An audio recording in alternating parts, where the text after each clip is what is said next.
Hello guys, स्वागत है आपका कोरियन ड्रामा एक्सप्लेनर चैनल पर। और आज हम बात करने वाले हैं गोल्डन स्पून के नेक्स्ट एपिसोड की हिंदी एक्सप्लेनेशन के बारे में। इस एपिसोड की शुरुआत में हमें जूही दिखाई जाती है। वो चर्च में जाती है और अपने डैड से बात करती है। जूही कहती है, आखिरकार आपको जस्टिस मिल गया डैड, अब मैं चैन से जी सकती हूँ। मैं आज बहुत खुश हूँ क्योंकि आपका कातिल अब जेल में है। लीसंग भी वहाँ आ जाता है और जूही की बातें सुन रहा होता है। जूही की बातें खत्म होने के बाद लीसंग अचानक से बोलता है, तुम्हारे डैड भी आज बहुत खुश होंगे क्योंकि आज उनकी बेटी ने उन्हें जस्टिस दिलवाया है। जूही उसे देखती है और खुश हो जाती है। फिर वो वहाँ से निकलते हैं और बातें करते हुए जाते हैं। जूही अपने डैड की बातें करती रहती है और थोड़ी देर बाद लीसंग से माफ़ी मांगती है। जूही कहती है, मुझे माफ़ करना तेयोंग, मैंने कत्ल का शक तुम पर किया था। लीसंग कहता है, कोई बात नहीं, पर अब हमारा रिश्ता पहले जैसा तो हो सकता है ना। जूही कहती है, हाँ, हम अब फिर से दोस्त हैं।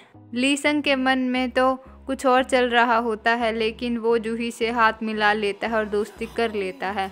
फिर लीसंग घर जाता है और वहाँ वो जंगमुन के साथ ड्रिंक करता है। वो बातें कर रहे होते हैं। बातों बातों में लीसंग पूछता है, तुम मेरा इतना ख्याल क्यों रखते हो? जंगमुन कहता है, क्योंकि आपकी माँ मेरी फैमिली जैसी थी। जंगमुन कहता है, अब सब कुछ ठीक हो गया है लेकिन आप अब भी परेशान हैं। लीसंग कहता है, क्योंकि मुझे कुछ गड़बड़ लग रही है। जुनते का एकदम से सरेंडर करना अजीब सा लगता है। फिर हमें तेयोंग को दिखाया जाता है। वो गोल्डन स्पून को लेकर बैठा होता है और फिर एक फ्लैशबैक शुरू हो जाता है। ओल्ड लेडी कहती है, अगर तुम मुझे देख पा रहे हो इसका मतलब तुम बहुत डेस्परेट हो। तुम जल्दी से अमीर बनना चाहते हो। ये गोल्डन स्पून खरीद लो और इसे अपने अमीर दोस्त के घर खाना खाओ।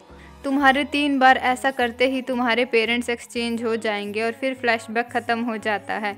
तेयोंग कहता है, इसका मतलब ये स्टोरी सच है और मैं तेयोंग हूँ। अगले दिन साइड ऑर्डर्स की डिलीवरी करने तेयोंग जाता है। डिलीवरी के बाद वो हेडमेड से खाना मांगता है और गोल्डन स्पून से खाना खाता है। दूसरी तरफ दोशिन हाईटेक की मीटिंग हो रही होती है। लीसंग कहता है, मैं दोशिन हाईटेक का स्पिन ऑफ बनाना चाहता हूँ। शेयर होल्डर्स कहते हैं, फिजिकल डिवीजन में क्या बुराई है, कहीं तुम्हें छोटे शेयर होल्डर्स की कुछ ज़्यादा परवाह तो नहीं? लीसंग कहता है, नहीं, ये मैं छोटे शेयर होल्डर्स की वजह से नहीं बल्कि अपने कंपनी के फ़ायदे के लिए कह रहा हूँ। मिस्टर हुआंग कहते हैं, लेकिन स्पिन ऑफ के लिए तुम पैसा कहाँ से लाओगे? मुझे लगता है फिजिकल डिवीजन ज़्यादा अच्छा आइडिया है। लीसंग कहता है, पर लॉन्ग टाइम के लिए स्पिन ऑफ ज़्यादा अच्छा है। इससे ज़्यादा शेयर्स भी हमारे पास रहेंगे। अगर हमें अपनी टेक्नोलॉजी पर भरोसा है तो हमें डरने की ज़रूरत नहीं है। हमारे शेयर्स के प्राइस भी बढ़ जाएंगे। मीटिंग ख़त्म होने के बाद दोनों बाप बेटे मिस्टर हुआंग के ऑफिस में जाते हैं। मिस्टर हुआंग कहते हैं, अब नाटक बंद करो और मुझे बताओ तुम ये स्पिन ऑफ क्यों चाहते हो? लीसंग कहता है, क्योंकि मैं जुनते के शेयर्स को ख़त्म कर देना चाहता हूँ।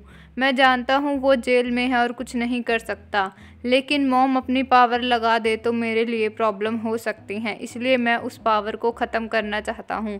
मिस्टर हुआंग कहते हैं, तो तुम चाहते हो मैं अपना पैसा तुम्हारे लिए इस्तेमाल करूँ?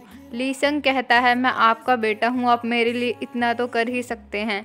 मिस्टर हुआंग कहते हैं, ठीक है, मैं इस बारे में सोचूंगा, अब तुम जा सकते हो। लीसंग कहता है, ये आपने किया ना, आपने जुनते को मजबूर किया ताकि वो सरेंडर कर सके। आपका शुक्रिया कि आपने ऐसा किया। मिस्टर हुआंग कहते हैं, तुम्हें मुझे पहले ही सब कुछ बता देना चाहिए था। लीसंग कहता है, मुझे डर था कि आप मेरी बात का विश्वास नहीं करेंगे। मिस्टर हुआंग कहते हैं, ऐसा नहीं है, मुझे पता था कि तुमने किसी को नहीं मारा।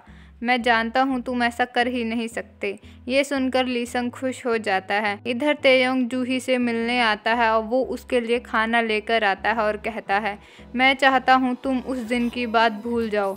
तुम भूल जाओ मेरे प्रपोज को। मैं तुम्हारा दोस्त बनकर ही खुश हूँ। ये सुनकर जूही कुछ नहीं बोलती। तेयोंग मन में सोचता है, मैं तेयोंग बनने के बाद तुम्हें प्रपोज करूँगा। इसके बाद शाम को जूही अपनी कलीग फ्रेंड के साथ ड्रिंक करती है। कलीग कहती है, तुम्हें लीसंग के प्रपोज वापस लेने का दुख है या उसका कोई जवाब ना देने का? जूही कहती है, मैं खुश हूँ कि उसने प्रपोज वापस ले लिया, लेकिन खुद पर गुस्सा भी आ रहा है कि मैंने उसे उसी टाइम हामी क्यों नहीं भरी थी, क्योंकि मैं पहले उसे बहुत पसंद करती थी, लेकिन पता नहीं क्यों अब वो फीलिंग नहीं आती। दोस्त कहती है, तुम्हें खुद पर गुस्सा नहीं करना चाहिए क्योंकि अब तुम ज़बरदस्ती उसके लिए फीलिंग्स तो रख नहीं सकती ना। फीलिंग्स ख़त्म हो गई तो हो गई। दोस्त कहती है मैंने उस चोर लेडी का भी पता लगाया है, वो उसी जगह आती जाती रहती है। वो इधर उधर की बातें करते हैं और ड्रिंक करते रहते हैं। इधर पाक जांगुन योजिन से कहता है मुझे तो यकीन नहीं होता जुनते ने ऐसा किया, कोई सोच भी नहीं सकता था कि वो कातिल होगा। योजिन उसे कार्ड दिखाते हुए पूछती है बताओ इनमें से कौन सा अच्छा है।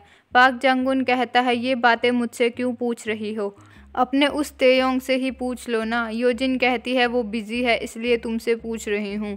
पाक जांगुन कहता है तुम्हें क्या हो गया है योजिन, तुम्हें रानी की तरह रहना चाहिए था और तुम उस तेयोंग को इतनी अहमियत दे रही हो, वो तुम्हारी इतनी परवाह नहीं करता जितनी तुम उसकी करती हो। योजिन कहती है तुम कुछ ज़्यादा ही बोल रहे हो। पार्क कहता है नहीं मैं सही बोल रहा हूँ, तुम्हारी वेडिंग डेट निकलवाने भी मैं गया था। वहाँ वो औरत ने बोला कि तुम्हारी डेथ तो बहुत साल पहले ही हो चुकी है, उस टाइम मैंने तुम्हारे डैड को संभाला। ये सुनकर योजिन चौंक जाती है, वो वहाँ से घर के लिए निकल लेती है। इधर मिस्टर ओ ताबीज़ बनवाते हैं और योजिन के रूम में रखने जाते हैं। ताबीज़ को रखते हैं और तभी उन्हें नारा के डैड की फ़ोटोज़ मिलती हैं। तभी योजिन भी वहाँ आ जाती है। वो फ़ोटोज़ को छिपा लेते हैं और कहते हैं मैं तो तुम्हारे रूम में ये ताबीज़ रखने आया था ताकि तुम्हें कोई बुरी नज़र ना लगे। योजिन कहती है पार्क ने मुझे बताया जो उस औरत ने बोला था, आपको घबराने की ज़रूरत नहीं है, सब ठीक है। वो अपने डैड के गले लग जाती है। मिस्टर ओ कहते हैं मुझे वो दिन याद आ गए थे जब तुम बीमार थी, मैं बहुत डर गया था। योजिन कहती है सब ठीक है डैड, कुछ दिन में मेरी शादी हो जाएगी। इधर ली संग से मिलने तेयोंग आता है। तेयोंग कहता है मैं तुमसे माफ़ी मांगने आया हूँ, मैंने कल कुछ ज़्यादा ही बकवास कर दी। मुझे लगता है वो तो मैंने वेबटून के लिए लिखा था और मैं उसी की स्टोरी को आगे लिखने वाला हूँ। ली संग कहता है हाँ ये अच्छी स्टोरी हो सकती है। तेयोंग कहता है ठीक है अब मैं निकलता हूँ। वो वहाँ से जाने लगता है और कहता है ली संग तुम ली संग हो और मैं तेयोंग हूँ। ये सुनकर ली संग का रंग उड़ जाता है। तेयोंग मज़े लेते हुए कहता है मेरा मतलब जो स्टोरी मैं लिख रहा हूँ उसमें हमारे कैरेक्टर एक्सचेंज हैं, मैं तेयोंग हूँ और तुम ली संग। ये कहकर वो वहाँ से चला जाता है। ली संग उसकी बातों से परेशान हो जाता है और चर्च में चला जाता है। वो खुद से बातें कर रहा होता है, तभी वहाँ उसे जूही मिलती है जो बहुत नशे में होती है। वो उसे घर छोड़ने के लिए जाता है और रास्ते में जूही बच्चों वाली हरकतें करती रहती है। फिर आखिरकार जूही घर पहुँच जाती है। ली संग कहता है जब संभलती नहीं है तो इतनी पी क्यों। जूही कहती है ली संग की वजह से, जब मैं उससे पहली बार मिली थी तब वो मुझे बहुत पसंद था। ली संग कहता है अगर तुम्हें वो इतना ही पसंद था तो ब्रेकअप क्यों किया। जूही कहती है क्योंकि अब वो पहले जैसा नहीं रहा, वो बदल गया है या शायद मैं ही बदल गई हूँ। ये कहकर वो सो जाती है। ली संग उसे बेड पर सुलाता है और वहाँ से चला जाता है।